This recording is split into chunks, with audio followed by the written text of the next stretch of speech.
নমস্কাৰ, এই মুহূৰ্তত আহি পৰিছে সন্ধিয়াৰ কেইবাটাও বিগ ব্ৰেকিং নিউজ। আজি হৈছে 24 ডিচেম্বৰ। বেংক একাউণ্ট থাকিলে সকলো একাউণ্টত মুখ্যমন্ত্ৰী ডক্টৰ হিমন্ত বিশ্ব শৰ্মাই সোমাই দিব ২০০০ কোটি টকা।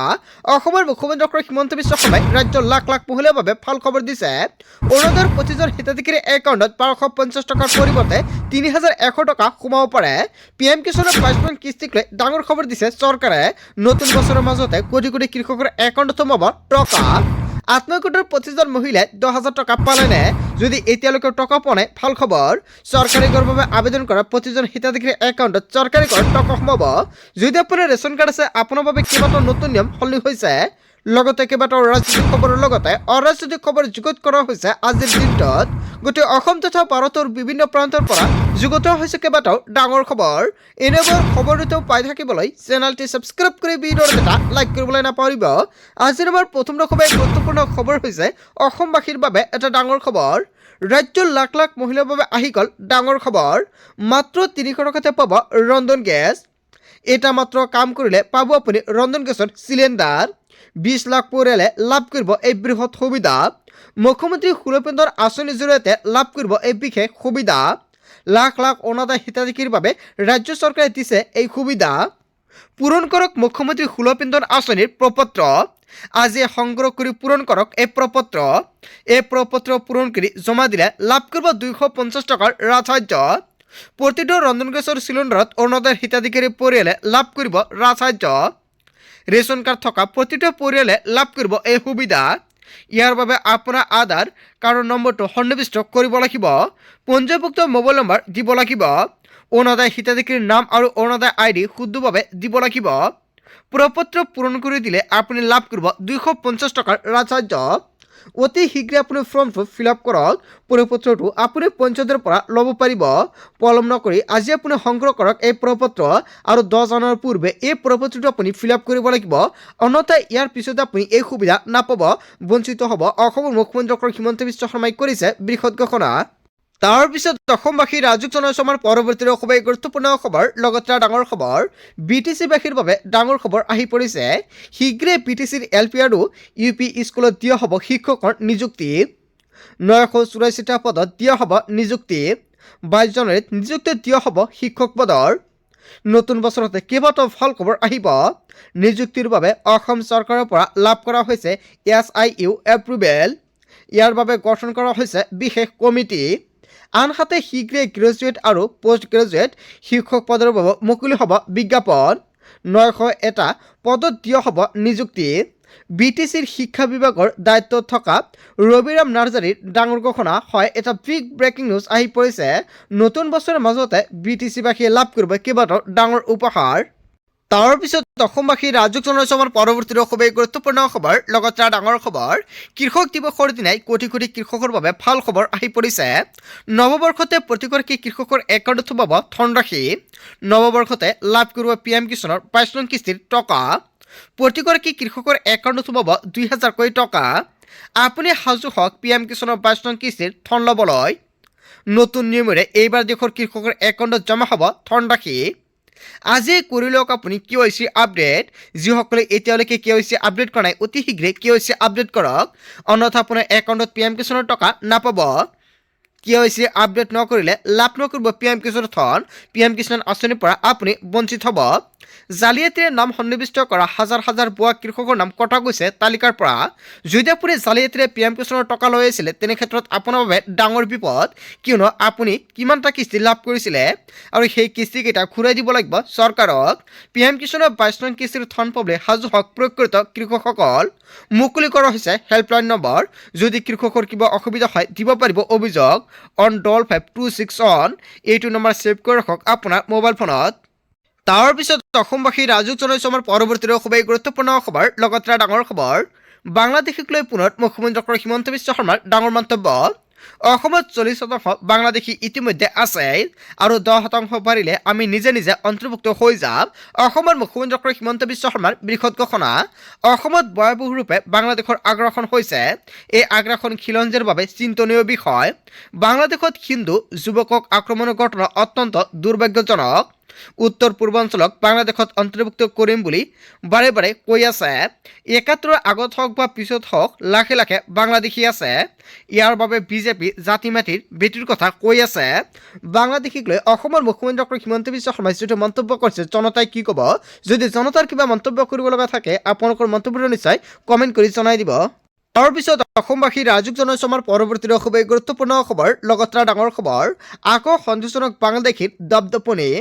হিন্দু অধ্যুষিত এলেকাত ধৰ্ম প্ৰচাৰ বাংলাদেশীৰ। ইছলাম ধৰ্ম প্ৰচাৰ কৰিবলৈ গৈ আটক বাংলাদেশীজন। উত্তপ্ত পৰিস্থিতিৰ মাজতে পলায়নৰ চেষ্টা লোকজনৰ। আৰু অধিক উত্তপ্ত হৈ পৰিছে পৰিস্থিতি। বাহন ভাঙি লণ্ডভণ্ড, মাৰপিটৰ ঘটনা সংঘটিত হৈছে। নিয়ন্ত্ৰণহীন পৰিস্থিতি।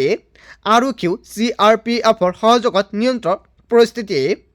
সীমান্তৱৰ্তী এলেকাত হাহাকাৰময় পৰিস্থিতিৰ সৃষ্টি হৈছে। নিশাৰ ভাগত ত্ৰিপুৰাত সংঘটিত হৈছে এই ভয়ংকৰ ঘটনা। আকৌ সন্তোষজনক বাংলাদেশীৰ দপদপনিৰ সৃষ্টি হৈছে। তাৰপিছত অসমবাসী ৰাজুক জনাইছো আমাৰ পৰৱৰ্তী খুবেই গুৰুত্বপূৰ্ণ খবৰ, লগতে ডাঙৰ খবৰ। কাৰ্বি আংলং কাণ্ডক লৈ আকৌ উত্তপ্ত পৰিস্থিতিৰ সৃষ্টি হৈছে। কাৰ্বি আংলঙত মৃত্যু হোৱা সুৰজদেৱৰ ন্যায়ৰ দাবীত তীব্ৰ প্ৰতিবাদ। ন্যায়ৰ দাবীত সহজ জনতাই কপালে ৰাজপথ। অগ্নিদগ্ধ হৈ মৃত্যু হৈছিল বিশেষভাৱে সক্ষম সুৰজদেৱৰ। আৰু সুৰজদেৱৰ ন্যায়ৰ দাবীত লংকাত উত্তপ্ত পৰিস্থিতিৰ সৃষ্টি হৈছে। কাৰ্বি আংলং কাণ্ডক লৈ আকৌ উত্তপ্ত পৰিস্থিতিৰ সৃষ্টি হৈছে। তাৰপিছত অসমবাসী ৰাজুক জনাইছো আমাৰ পৰৱৰ্তী খুবেই গুৰুত্বপূৰ্ণ খবৰ, লগতে ডাঙৰ খবৰ। কিছু শ্যাম কাটিছে পশ্চিম কাৰ্বি আংলঙৰ খেৰণীৰ অগ্নিগৰ্ভা পৰিস্থিতি।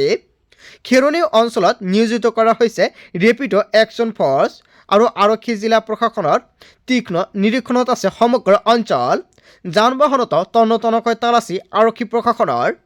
সুৰক্ষিত স্থানলৈ গৈছে অনা কাৰ্বি জনজাতীয় লোকৰ পৰিয়াল। খিলঞ্জীয়া বহিৰাগতৰ বিক্ষোভত জ্বলিছে কাৰ্বি পাহাৰ। ডিজেপিৰ উপস্থিতিতে উত্তেজিত জ্বলিছে এনেকুৱাকৈ। হয়, এটা বিগ ব্ৰেকিং নিউজ আহি পৰিছে। ডিজেপিৰ উপস্থিতিতে উত্তেজিত জ্বলাই দিলে বাহন। আৰু অস্তিত্ব ৰক্ষাৰ সংগ্ৰামত কাৰ্বি পাহাৰত চেপা উত্তেজনা।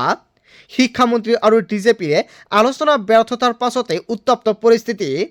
কাৰ্বি পাহাৰৰ 2 জিলাত কৰ্তন কৰা হ'ল মোবাইল ইণ্টাৰনেট। সেনাৰ ফ্লেগ মাৰ্চৰ জৰিয়তে পৰিস্থিতি নিয়ন্ত্ৰণৰ চেষ্টা। পশ্চিম কাৰ্বি আংলঙৰ SP বদলিৰ আৰক্ষীৰ ব্যৱস্থা গ্ৰহণ। কাৰ্বি পাহাৰৰ ঘটনাই জ্বলাইছে ৰাজ্যৰ আন প্ৰান্তও। কাৰ্বি পাহাৰত জয় শ্ৰীৰাম ধ্বনিৰে বহিৰাগতৰ প্ৰতিবাদ। কিছু চাম কাটিছে পশ্চিম কাৰ্বি আংলঙৰ খেৰণীৰ অগ্নিগৰ্ভা পৰিস্থিতিৰ। তাৰপিছত অসমবাসী ৰাজুক জনাইছো আমাৰ পৰৱৰ্তী খুবেই গুৰুত্বপূৰ্ণ খবৰ, লগতে ডাঙৰ খবৰ। বৰাকত উচ্ছেদৰ জাননী পোৱাৰ পিছতে ক্ষোভিত বিধায়ক। হাইলাকান্দিৰ 522টা পৰিয়াললৈ উচ্ছেদৰ জাননী। কিয় বাৰম্বাৰ মুছলমানক টাৰ্গেট কৰি উচ্ছেদ কৰে চৰকাৰে? গাড়মুৰা সংৰক্ষিত বনাঞ্চলৰ দামচাৰা অঞ্চলত উচ্ছেদৰ আতংক। একেলগে 522টা পৰিয়ালক ঘৰ খালী কৰিবলৈ জাননী বন বিভাগৰ। ঘটনাস্থলীত উপস্থিত বিধায়ক সুজমুদ্দিন লস্কৰ। পুনৰ সংস্থাপন নিদিয়াকৈ কাৰো ঘৰত হাত নিদিব এনেকুৱাকৈ হুংকাৰ দিছে। এই 522টা পৰিয়াল কলৈ যাব? মুখ্যমন্ত্ৰীলৈ আহ্বান বিধায়ক সুজমুদ্দিন লস্কৰৰ। তাৰপিছত অসমবাসী ৰাজুক জনাইছো আমাৰ পৰৱৰ্তী খুবেই গুৰুত্বপূৰ্ণ খবৰ, লগতে ডাঙৰ খবৰ। বাংলাদেশৰ ইছলামিক মৌলবাদীৰ উপদ্ৰৱৰ বিৰুদ্ধে অসমত আৰম্ভ হৈছে ভয়ংকৰ প্ৰতিবাদ। মহম্মদ ইউনুছৰ প্ৰতিমূৰ্তি দাহ কৰি প্ৰতিবাদ বজৰং দলৰ। মৌলবাদীৰ নৃশংসতা সহ্য নকৰা হুংকাৰ বজৰং দলৰ। জঘন্যতাৰে হিন্দু যুৱকক দীপু চন্দ্ৰ দাসৰ সৈতে হোৱা কাণ্ড গৰিহণা। হিন্দু যুৱক দীপকক হত্যা কৰা সকলক মৃত্যুদণ্ডৰ প্ৰদানৰ দাবী জনাইছে। লংকাত জোৰ সমদল কৰি বাংলাদেশক সৈকনি বজৰং দলৰ। বাংলাদেশৰ ইছলামিক মৌলবাদীৰ উপদ্ৰৱৰ বিৰুদ্ধে অসমত আৰম্ভ হৈছে ভয়ংকৰ প্ৰতিবাদ। তাৰপিছত অসমবাসী ৰাজুক জনাইছো আমাৰ পৰৱৰ্তী খুবেই গুৰুত্বপূৰ্ণ খবৰ, লগতে ডাঙৰ খবৰ। 1250 টকাৰ পৰা আৰম্ভ কৰি 2000 টকাৰে কিমান দিন চলিব? 1250 টকাৰ পৰা 10,000 টকাৰে ধনী নহয় ভিক্ষাৰী হ'বলৈ গৈ আছে। চাহ জনগোষ্ঠীক আটাইতকৈ ঘিণ কৰে বিজেপিয়ে। 1250 টকা আৰু 10,000 টকাৰে ল'ৰা ছোৱালীৰ ভৱিষ্যত ধ্বংস নকৰিব। থাৰ লৈ চৰকাৰে 1250 টকা আৰু 10,000 টকা দি আছে। থাৰৰ বোজা আপোনাৰ মূৰৰ ওপৰত পৰিব। 1250 টকা আৰু 10,000 টকা লৈছে লওক, আপত্তি নাই। কিন্তু এটা কথা চিন্তা কৰিব, আমি দুগুণ পইচা তেওঁলোকক দি আছোঁ। মিয়া সকলো ফালে আগবাঢ়ি গৈছে, আমি সকলো ফালে ধ্বংস হৈ গৈছোঁ। খেতিৰ পৰা পকী মিস্ত্ৰীলৈকে সকলো মিয়া হয়, খেতিৰ পৰা পকা মিস্ত্ৰীলৈকে সকলো মিয়া বুলি আখ্যা দিছে। মিয়াৰ সন্তান ডাক্তৰ হৈছে, মিয়াৰ সন্তান ইঞ্জিনিয়াৰ হৈছে, কিন্তু আমি কিমান ডাক্তৰ আৰু ইঞ্জিনিয়াৰ হৈছোঁ? ভাবিব নোৱাৰা সংকটৰ মাজত আমি আছোঁ।